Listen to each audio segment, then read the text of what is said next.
BEEM3053 and my mention number is 271905. I will start with the background of the study. Economic and development of countries is strongly dependent on a country's capacity to invest and allocate the resources efficiently. According to Beretta 2003, investment is both the consequence and the driver of the economic growth. Malaysian private investment is an important component in the country's economic development. It adds to Malaysian GDP and employs a significant portion of the Malaysian labor force. Private sector investment is thought to play a critical role in promoting Malaysian economic growth, employment, poverty alleviation, trade deficit reduction, and budget deficit reduction. Many studies have shown that private investment has a positive impact on Malaysian GDP. The goal of this study is to corroborate this result and fill a gap in the few studies that have recently addressed Malaysian private investment. The problem statement: rapid economic growth is the one thing that every country is trying to achieve in order to build a developed country. Malaysia is known as a developing country because of the growing economic movement, and it can be seen from year-to-year changes in GDP that is generally one of the goals for the country's economic growth. The private investment sector play a very important role in boosting the economy in the country, which directly affects the national income. There are many things that can influence the increment and decrement in private investment, such as interest rate and inflation rate. This research will address the relationship between private investment and economic growth in Malaysia. In this research, we have 3 research questions, and the first one is, what is the trend of private investment and economic growth in Malaysia from 1990 to 2020? The second one is, what is the relationship of the independent variable towards private investment? And the last one is, what are the ways of encouraging private investment? From the research question, we come up with 3 objectives of the study. The first one is to identify the trend of private investment and economic growth in Malaysia from 1990 to 2020. The second one is to discuss the relationship of the independent variables toward private investment. And the third one is to explain the ways of encouraging the private investment. Assalamualaikum to Professor Dr. Salahuddin Hassan. My name is Durrani Frazana and my metric number is 271896. I will present literature review for our assignment. In this section, I will explain in details definition of each variables. Private investment is defined as money that was invested by firms, financial and individual investors rather than government. According to Conroy and Harris, private investment can be defined as in variety of ways with many subcategories, and one way to define it is private investments is a company's life. According to Pros, in 1995, private investment organizations are financial sponsors that acquire big ownership holdings in portfolio companies. And lastly, according to Bain Capital in 2006, he defined private investment as medium to long-term financing in exchange for return with great potential of development to the company. Thus, we can define private investment, we can conclude it as long-term investment by an individual, company and organization for their own benefit. Secondly, what is inflation rate?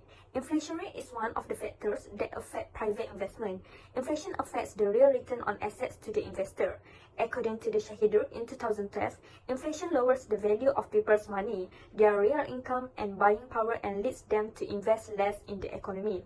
So we can conclude when the inflation rate rises, investment will decrease.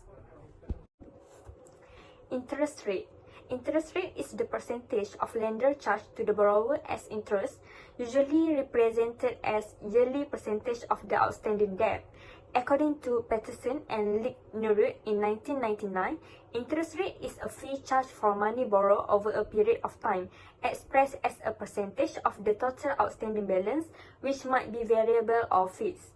According to Mutinda in 2014, define interest rate as the amount charged to the debtors throughout the period they use the credit provided. And according to Finan in 2016, interest rate is defined as credit and charge for price in a year from creditor to the borrower that are seeking for a loan. GDP is the total of value add to measure economy of output. According to Jorgensen in 1963, private investment and growth rate have a positive relation.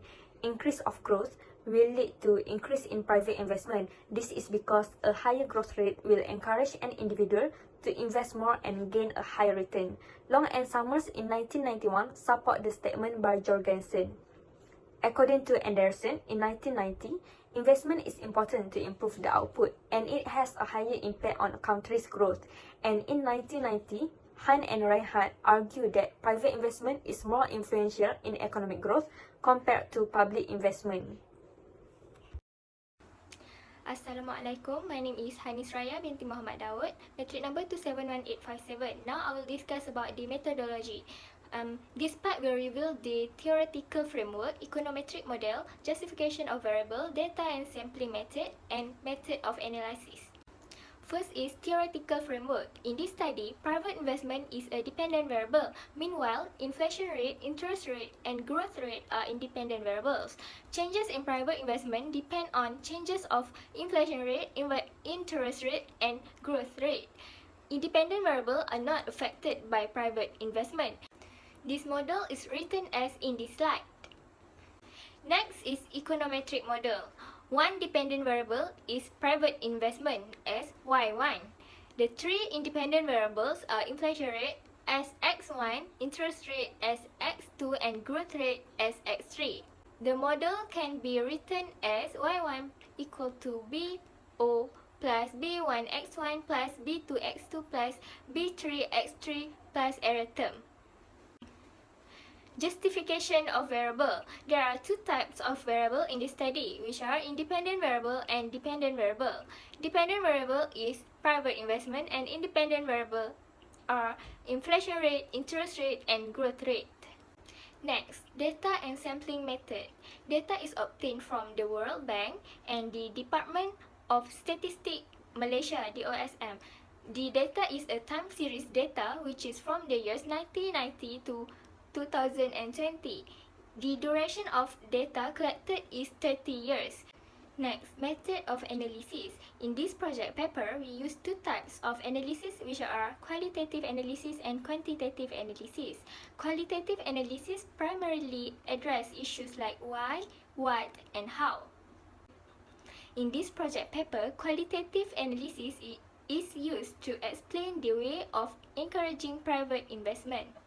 Next, quantitative analysis is expressed in numerical terms. The data here are presented in terms of measurement skills and can be further manipulated statistically. We use Microsoft Excel application to generate graph and also use SPSS application to regress the data. In this project paper, graph and diagram are to describe the finding of this study. Throughout these two applications, there are four types of quantitative analysis that are used in this project paper, which are trend analysis, descriptive analysis, correlation analysis, and linear regression analysis. I will present analysis and discussion for our assignment. First is trend of data. Here is graph for private investment. Private investment fluctuated for 10 years.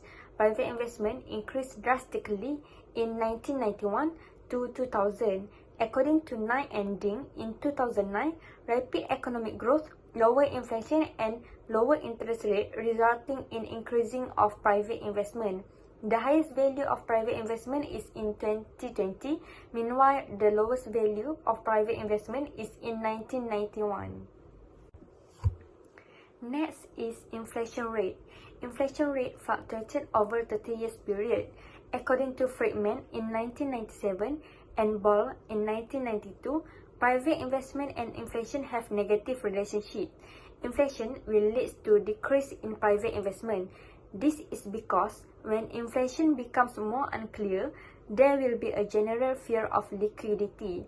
Hence, investors will be more anxious about how to stay afloat in the market and prevent bankruptcy by not taking risks to invest their capital.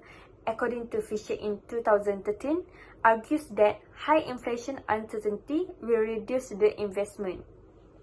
Trend of interest rate. Based on the figure, it illustrates that the interest rate fluctuated from 1990 to 2020. In 2009, Malaysia got the highest interest rate at 11.78%. Meanwhile, the lowest interest rate was in 2008, which is negative 3.9%. When the interest rate is high, the cost of funding also increase. Therefore, the investors need a huge financing to the investment activity. This will result in decline of private investment. In 2010, the interest rate dropped significantly to negative 2.11, and it results in 2,094.1 million of investment. It shows a low rate of interest, boosting up private investment after facing a huge fall in 2009. Next is trend of growth rate in Malaysia. Figure 4 shows the trend of growth rate in 30 years from 1990 to 2020. Growth rate fluctuated over 30 years. The highest growth rate in Malaysia is in 1996, which is 10%. Meanwhile, the lowest inflation rate is in 1998, which is negative 7.36%.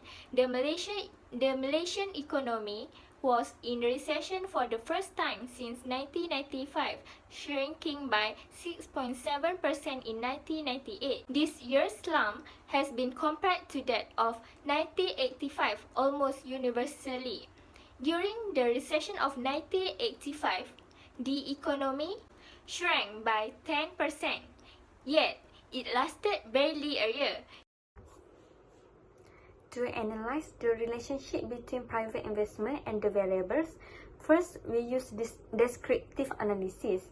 Descriptive analysis shows the minimum value, maximum value, mean and standard deviation of the data. Next, we test the variables by correlation analysis. The correlation between private investment and inflation rate is negative 0.55%. This shows a strong negative correlation. This is because the value of correlation is closer to negative 1. The higher the negative correlation, the more variables likely to be on the opposite side of the mean. Meanwhile, the interest rate and growth rate have moderate negative correlation with private investment, which is negative 0.40% and negative 0.46%. As the significance level is less than 0.05, or the correlations are statistically significant, which is inflation 0.01, interest rate 0.025, and growth rate is 0.010. For the linear regression analysis, the hypothesis, the null hypothesis, A1 equivalent to A2 and equivalent to A3 and equivalent to 0. It means that there is no positive relationship between private investment and inflation rate, interest rate, and growth rate. The alternative hypothesis, which is the A1 not equivalent to A2, not equivalent to A3, and also not equivalent to 0. It means that there is a relationship between private investment and inflation rate, interest rate, and growth rate. Based on the model summary, the R and R square represent the simple correlation in model, which is 0.788, which is greater than 0.4, which indicate a high degree of correlation between private investment to a three independent variable, which is inflation rate, interest rate, and growth rate. The R square is 0.621 or 62.1% of private investment total variation that can be explained by the model containing inflation rate, interest rate, and growth rate. It also suggests that 37.9% of the variation remain unexplained, implying that adding more independent variables that could enhance the model fits. R square is more than 0.5. This model is capable of determining the relationship between private investment and independent variables. So the model adjusted R square is 0.579. At a level of significance of 0.05 or 95% confidence interval, the p-value is 0.000, which means less than 0.05. Therefore, it shows the alternative hypothesis is significant. This F statistic is 14.741, greater than 1. Therefore, interest rate, inflation rate, and growth rate are significant to private investment. Thus, there is a possibility of rejecting the null hypothesis. This model presents the regression equation as private investment equal to 3161.45 plus negative 212.798, inflation rate plus negative 80.086, interest rate plus negative 50.22, growth rate. Based on the significant value of the interest rate, inflation rate, and growth rate are less than 0.05, meaning that the null hypothesis must be rejected. This is because when there are changes in those three variables, it will stimulate the total of private investment. The inflation rate, significant value of the inflation rate is 0.000, which is less than the allowed value of 0.05. There is a significant shift in private investment as a result of the inflation rate. Private investment will fall by negative 212.798% if the inflation rate rise by 1%. For the interest rate, there is substantial change in private investment due to second independent variable, interest rate, because of the significant value of interest rate is 0.000, which is less than acceptable value of 0.05. So private investment will fall by 18.086% for every 1% increase in interest rate. For the growth rate, there is a substantial shift in the private investment as a result of growth rate, since the significant value of the growth is 0.008, which is greater than allowed value of 0.05. Private investment will fall by 50.22% if the growth rate is increased by 1%. As a result, the study conclude that inflation rate, interest rate, and growth rate all have a substantial positive association with the private investment, and rejecting the null hypothesis. The ways of encouraging private investment through the expansionary monetary policy. Expansionary monetary policies stimulate the economic growth. BNM, as the Central Bank of Malaysia, enacting the monetary policy by decreasing the interest rate will encourage the private investment. Investment activity will cost the firm a financing cost. Hence, a decreasing interest rate will lessen the cost for a firm to invest. Consequently, the total private investment will increase and economic growth also spiking up. According to Keynes 1956, investment decisions are determined by evaluating the marginal efficiency of capital or the yield with the real interest rate. Supply side policy. On the supply side policy, the government can invest in infrastructure such as new road, train lines, and broadband internet to increase the productivity capacity and minimize the congestion. The new invention or innovation will be entered and used to construct the new infrastructure by directly building it.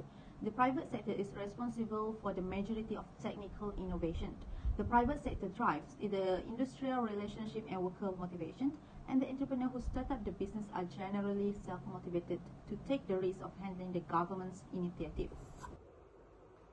One of the ways by the government in increasing demand for investment is by implementing the expansionary fiscal policy. Expansionary fiscal policy can increase the aggregate demand.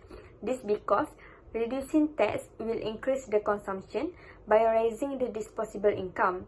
It will lead to an increase of aggregate demand. Firms will invest more in the economy when their disposable income increase.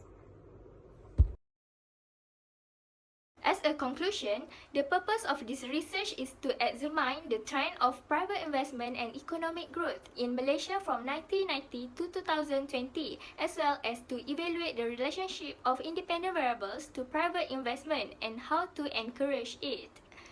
The goal of this research is to address a gap in the literature by analyzing the impact of private investment on Malaysia economic growth.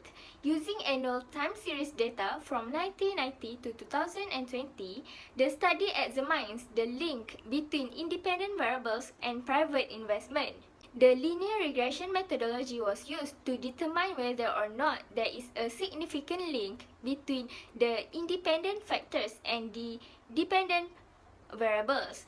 The study's findings indicate a favorable relationship between private investment, interest rate, inflation rate, and growth rate. This means the private investment benefits Malaysia's economic growth. As a result, one important policy implication is that private investment sector is one of the primary determinants of Malaysia economic growth.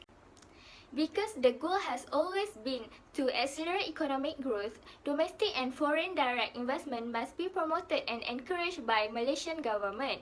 Policy on investment should be more accessible, enticing and competitive. This has a positive impact on investment volumes as well as diversification. As a result, Malaysia's authorities must prioritize investment growth in order to promote and propel the country's economic growth. That's all from us. Thank you.